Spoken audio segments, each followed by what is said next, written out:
Contempt of court, $100. You're welcome. Counsel. Yes, Judge. Have you and Mr. Stocks had a chance to look at the report and recommendation?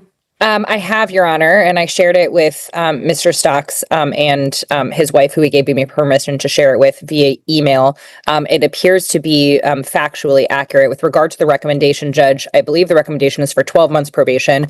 Correct. I'm asking for 6 months probation. I do believe this was a one-off incident. It's very clear that I don't think Mr. Stocks has any criminal history aside from something from back in 1989, which popped up. This was a familial dispute for which Mr. Stocks was forced to intervene. I would also remind the court that this is a 771.1 deferred sentence agreement. So I think what's appropriate, Judge, would be a 6 months term and come back for review. I have no doubt that Mr. Stocks will comply with any terms and conditions of probation that this court sets.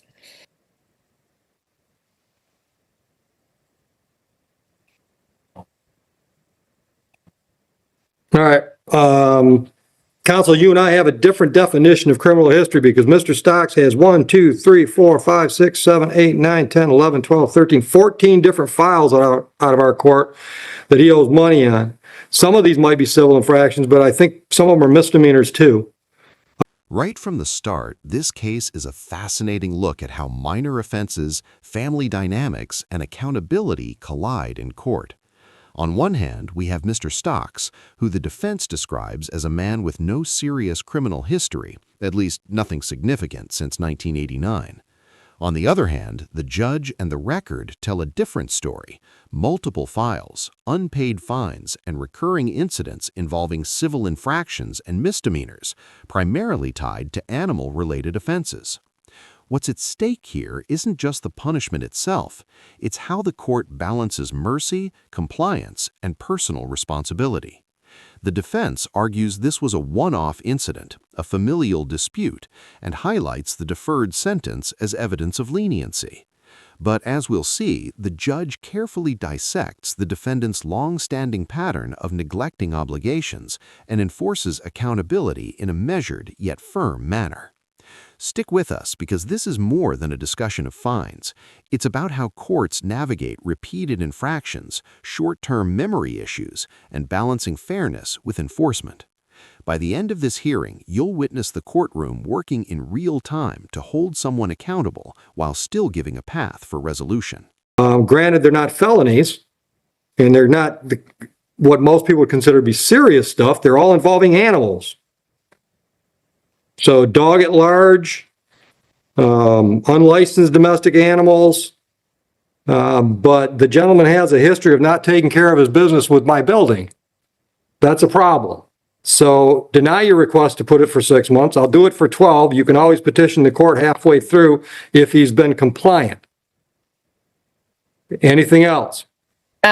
And Judge, I would just ask, I don't think that batterer's counseling is necessary or warranted, honestly, in this instance. This was not a situation of abuse between domestic partners, as the victim, Teresa Crowder, shared with you.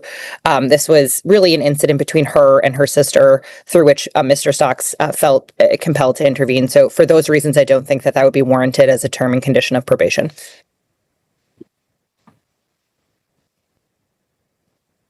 Well, I got pretty much the whole incident report as part of my pre-sentence investigation report. And there's a gentleman here that's got some anger issues. So I don't necessarily think we need a 26-week program, but he needs to address this anger shit. Understood, Judge.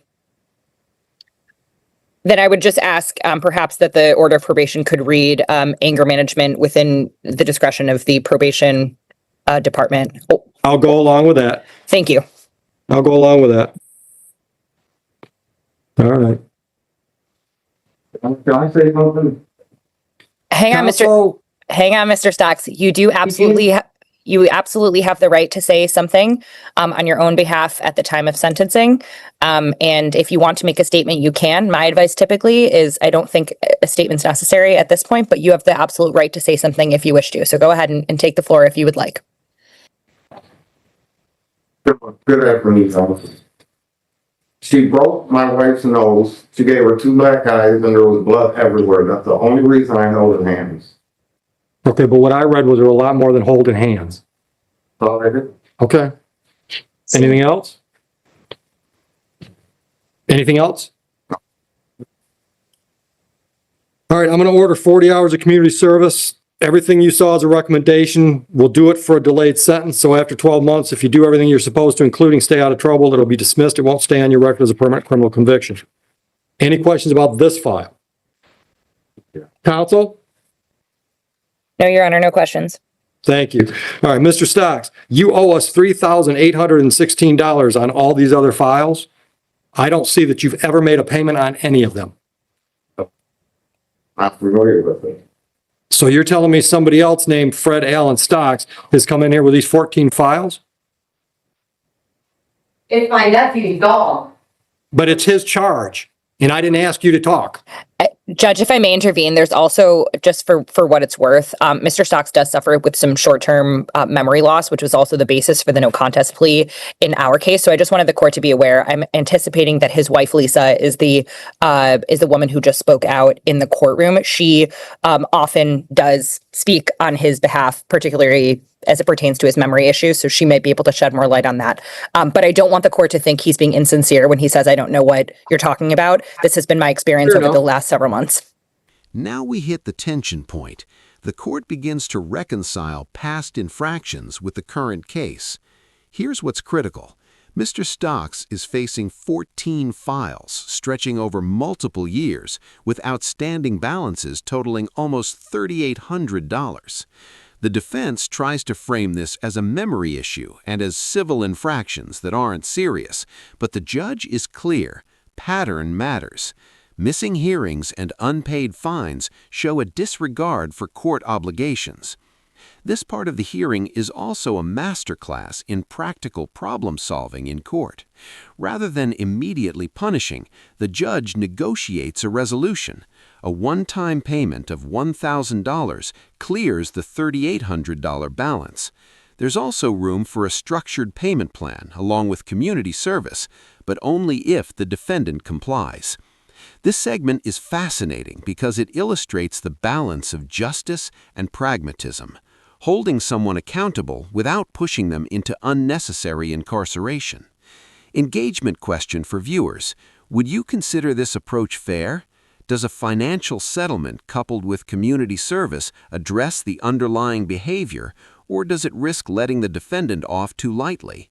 It's a thought-provoking moment in the court process. Fair enough. Okay. So, Mr. Stocks, I've got files going back to 2023. I've got 9 different files from 2024. In every one of them, you came in here and can you tell me if any of these were defaulted civil infractions? They're all civil infractions?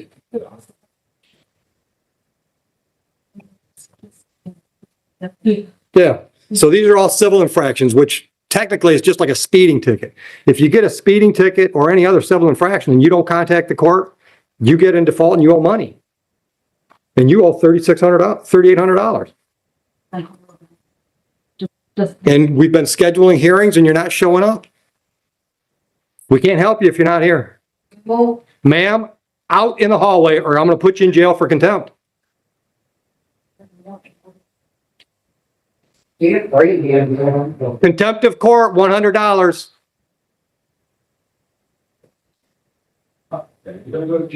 You want to pay the $100 or you want to go to jail? I've asked you a question, you can talk now. All right, go downstairs and make arrangements. We'll send your husband down when I'm done with him. I do have brain damage. Okay. But you still gotta take care of your tickets. You know, if you come in to see us, 2023, when you get the tickets, if you come in to see us, we put you in contact with prosecutors, they work out deals, but when we don't hear from people, the system just takes off on its own. So how do we resolve these files?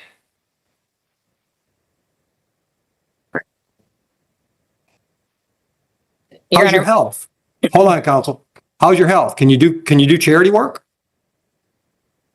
I guess. Like volunteer at a church or something like that? Counsel, I'm willing to give him a review date if you want to try to work out some kind of plan, because I'll close files out for charity work. But I gotta get these files closed. Understood, Judge. And my thought would also be a payment plan. I don't know. Me and Mr. Stocks and I spoke about that last time. Mr. Stocks, do you think you might be able to make a payment of $50 a month or $100 a month, something to that effect towards this outstanding balance? Yes, I can do it. Let me ask you this. If you call in all your markers, can you come up with $1,000? Yes. By the conclusion of this hearing, we see how courts balance accountability, rehabilitation, and practical resolution. Mr. Stocks avoids probation reporting, completes 40 hours of community service, and fulfills a clear financial obligation. The judge ensures compliance is incentivized, stay out of trouble, complete anger management requirements, and the case will be dismissed after 12 months. This ensures accountability while giving Mr. Stocks a path to resolution, highlighting the court's role in both justice and fairness. The case also shows how memory issues, familial disputes, and civil infractions are carefully weighed in sentencing decisions.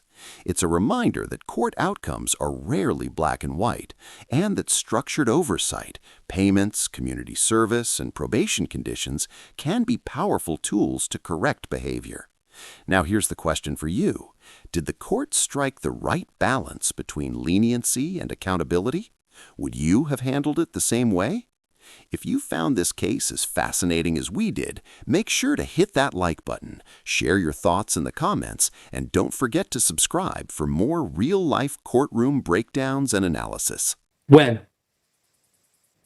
Today, if I have to. Today? You bring $1,000 today or tomorrow by 3. Tomorrow by 3, and I'll close all those files up. I'll waive $2,800. Appreciate it. I will pay it. All right. And Mr. Tomorrow by Stocks, 3. if you get 800 or 700, please call me because I'm sure we can work something else out with the court. No, you can't. No, you can't. This is a one-time deal. If I'm going to discount it that much, I want my money so I can close all these files and be done with them. Understood, Judge. Yep. I'll put him on a payment plan and get the full 38. But if he wants this kind of a deal, I gotta close these files tomorrow. All right. On today's file, did I give him fines and costs on today's file? I don't think I got to that yet. I don't believe so. I haven't heard yet on the misdemeanor sentencing. Here's what I'm going to do. I'm going to order the restitution, which was $329, and I'm going to order the oversight fees, but I'm not going to put any fines or court costs on it. Thank you, Judge. That's a separate file that you can put a payment plan on that one. The $3,800 goes away if you bring us $1,000. We clear? All right. Do you want me to write all that down? Fine. If it ain't no problem. Can you write that down? Here, do it right on this. Do it right on that. All right, counsel, I'm sure you were taking notes. I've got it, Judge. Okay, so we're going to give him a piece of paper that says the $3,800 is settled for $1,000 between now and 3 p.m. And that today's money, he can set up a payment plan, $50 a month or whatever he can swing. Understood. You got it? How much was today's? $329. No, it was because I got oversight fee. No, I'm not charging. I'm not going to charge because we're not going to do a reporting probation. So it's $329. Okay. I'm not going to put you on a reporting probation. You stay out of trouble. You get the anger management stuff that satisfies her. So do all the boots on the ground stuff and no new charges. And then you don't have to deal with probation at all. Clear, counsel? Crystal, Judge.